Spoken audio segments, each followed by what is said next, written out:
Hey everyone, and welcome back for another deep dive. I'm excited for this one. Me too. Yeah. This time, It's a good one. we're diving into Rich Dad, Poor Dad by Robert Kiyosaki. And this book, has sparked so many conversations about money and wealth. Yeah, it's been so influential. And we're going to, kind of break it down Absolutely. and look at some of the key takeaways. Yeah, whether you've read it before or this is your first time hearing about it, I think there's something in here for everyone. Definitely. Yeah. So one of the things that I think is so interesting about Rich Dad, Poor Dad is that it's based on Kiyosaki's personal experience growing up with two father figures. Right. His own father and then his best friend's father.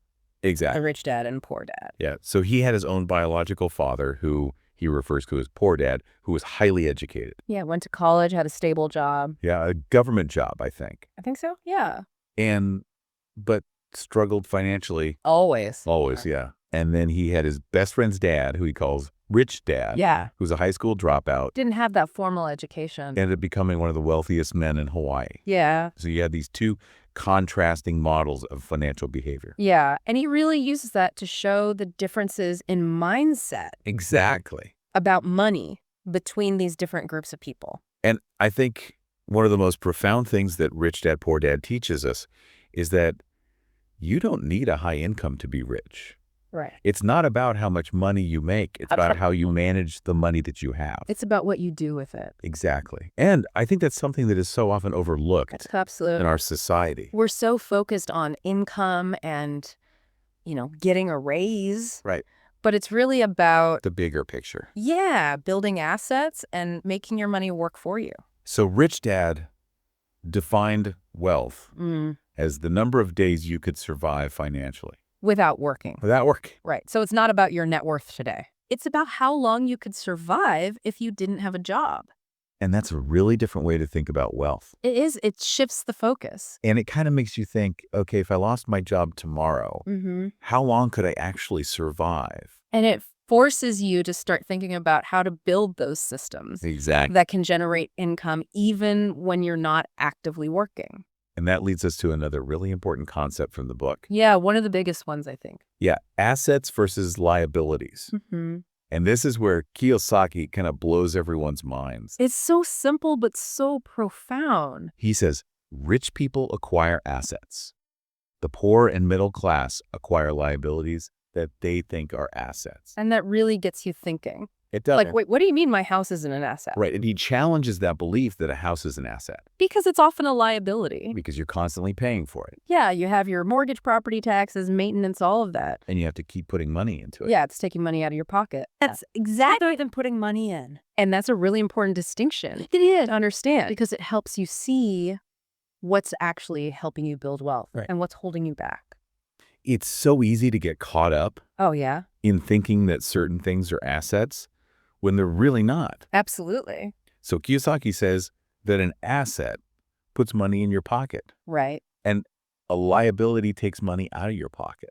Simple as that. So simple, but so powerful. You start to think about it. And then you start looking around, you're like, oh, yeah, that's a liability. That's a liability. That's a liability. And so this is really about building that strong financial foundation, right? Making sure you're acquiring assets. Yeah. Building that side of the equation. And it all ties into this concept of financial intelligence. Right. Which is something that Kiyosaki emphasizes throughout the book. Understanding how money works. Yeah. It's not just about being good at math. It's about understanding. It's about the whole system. A whole system. Yeah. How it all fits together. And making informed decisions about your money. Absolutely. And I think that's where a lot of people get stuck. They don't have that foundation. They don't. They haven't developed that financial intelligence. And that's where the book can really be helpful. Yeah, because it gives you the tools to start thinking about money. In a new way. In a different way. And then Kiyosaki introduces this really interesting concept called the cash flow quadrant. Yeah, this is a good one. So tell us about the cash flow quadrant. So he basically divides people into 4 categories. Okay. Based on how they make money. Okay. So you have employees, okay, self-employed people, business owners, and investors. And so each of these quadrants represents a different way of generating income. Exactly. Okay. And he explains that financial freedom can be found in any of these quadrants. Really? Yeah, it's not about being in one specific quadrant. Correct, It's yeah. about understanding how each one works and then choosing the path that aligns with your goals. So you can be an employee and still achieve financial freedom. Absolutely. But you need to understand Yeah. how to manage your money. You need to have the right mindset Okay. and the right strategies. That makes sense. Yeah. So tell us a little bit more about Yeah. each of the quadrants. Okay. So the E quadrant stands for employees. Okay. And this is where most people fall. Yeah. They trade their time for money. Right. They work for someone else. Yeah. And they rely on a paycheck. And this is where that idea of job security comes in. Yeah. Poor dad was in the E quadrant. Right. He valued that stable job, Yeah. but he never really achieved financial freedom. Okay, that's interesting. Yeah. So then you have the S quadrant. Which stands for self-employed. Okay. And these are people who... Like entrepreneurs. Yeah, entrepreneurs, freelancers, consultants. Okay. People who work for themselves. They have more control over their time, Mm. but they're still trading time for money. Okay. They're still the ones doing the work. Interesting. Yeah. And then you have the B quadrant. Which is business owners. Okay. And this is where things start to shift. Okay. How so? Because business owners, Mm-hmm. they create systems Right. that generate income. So they're not necessarily doing the work themselves? No, they have teams. Right. They have processes, Mm. and the business can run even without their direct involvement. That's where the leverage comes in. Exactly. Right. That's the key to wealth building. Okay. So Rich Dad would have been in the B quadrant. Yeah, he built businesses. Okay. He created systems that allowed him to leverage his time and his money. Got it. Yeah. And then finally you have the I quadrant. Which is investors. Okay. And investors, Yeah. they make their money work for them Okay. through investments. Right. Like stocks. Yeah, stocks, bonds, Mm. real estate, private equity, anything that generates passive income. And so the B and I quadrants are really the key to building wealth That's where the real financial freedom lies. because you're not trading your time for money. No, your money's working for you.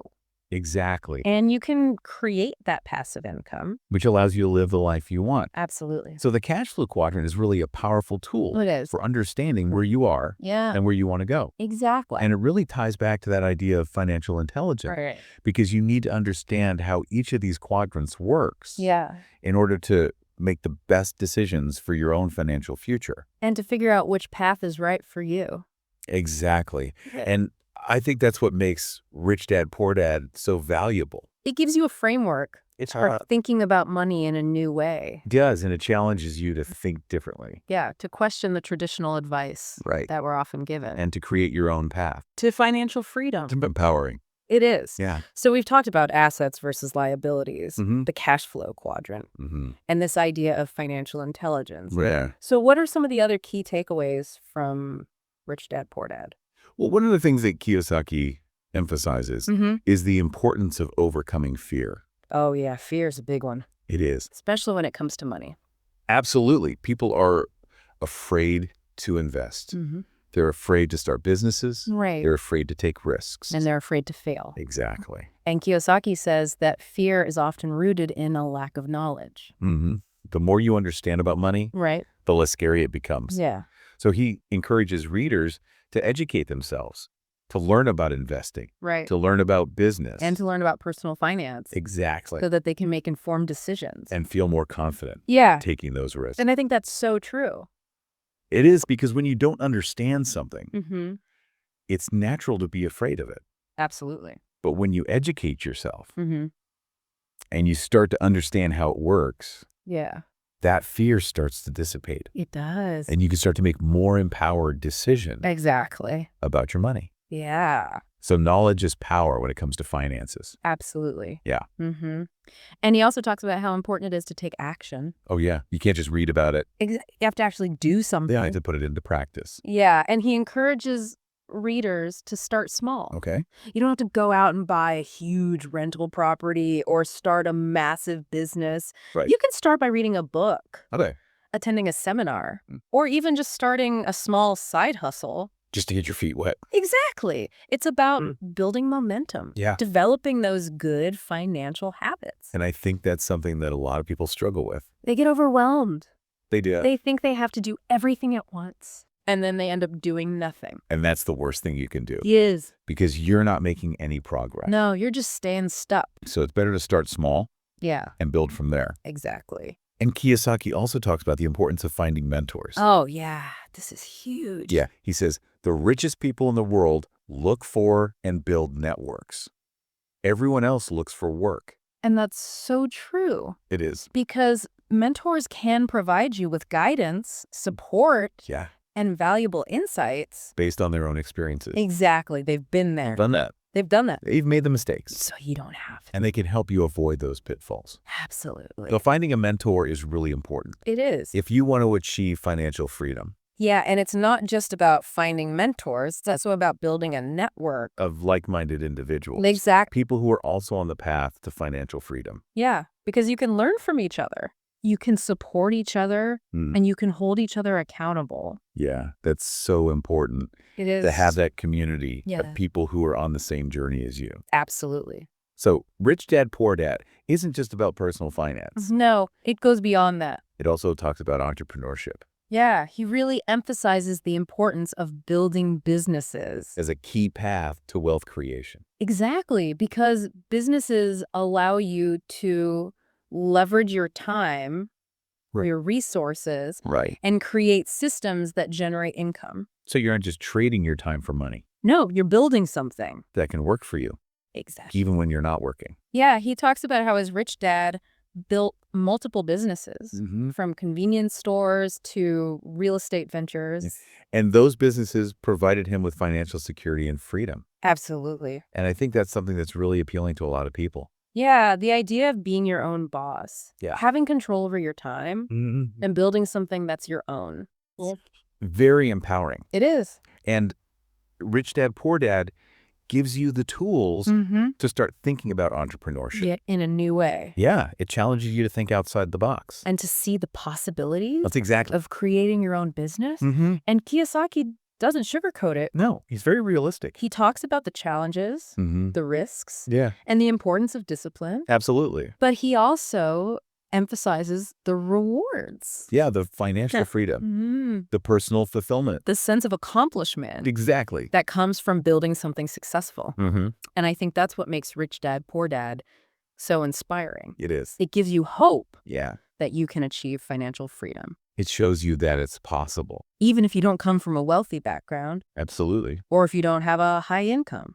Yeah, it's about changing your mindset, developing your financial intelligence, Right. and taking action. Yeah. It's about creating your own path to financial freedom. Exactly. And that's a powerful message. It is. And one of the things I find really interesting about the book is how much it focuses on the psychology of wealth. Oh, yeah, that's a big part of it. Like, it's not just about the mechanics of money. It's about our beliefs and our mindset. Right, and how those things shape our financial reality. Exactly. And Kiyosaki talks about how our upbringing, the messages we receive about money as children, Yeah. really influence our financial behavior as adults. It's so true. Like, if you grew up in a household where money was always a source of stress, you're more likely to have a scarcity mindset Yeah, and that can hold you back. from achieving financial success. Exactly. So Kiyosaki encourages readers to examine their own beliefs and to identify any limiting beliefs. Yeah, those thoughts that might be holding them back. Like, I'm not good with money, or I'll never be rich. Right, or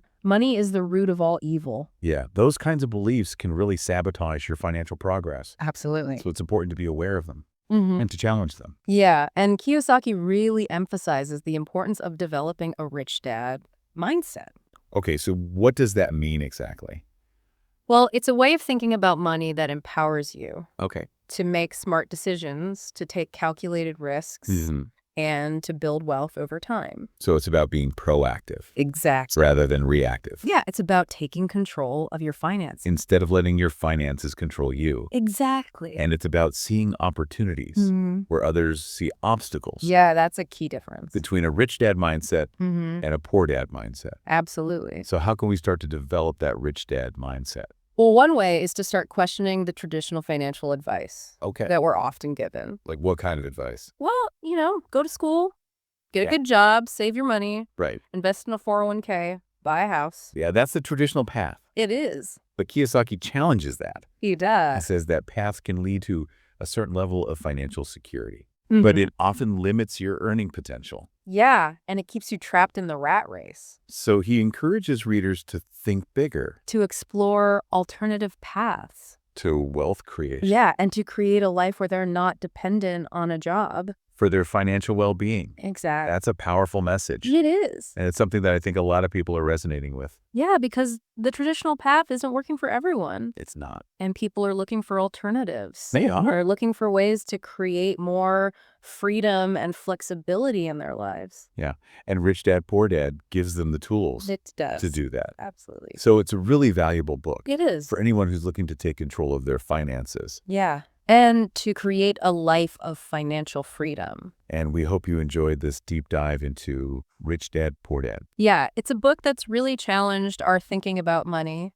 It has. And we encourage you to check it out if you haven't already. Yeah, and if you've read it before, maybe it's time to revisit it with a fresh perspective. Yeah, you might be surprised by what you learn. And remember, financial literacy is a journey. It's not a destination. So keep learning, keep growing, and keep striving for that financial freedom We'll see you next time. on The Deep Dive.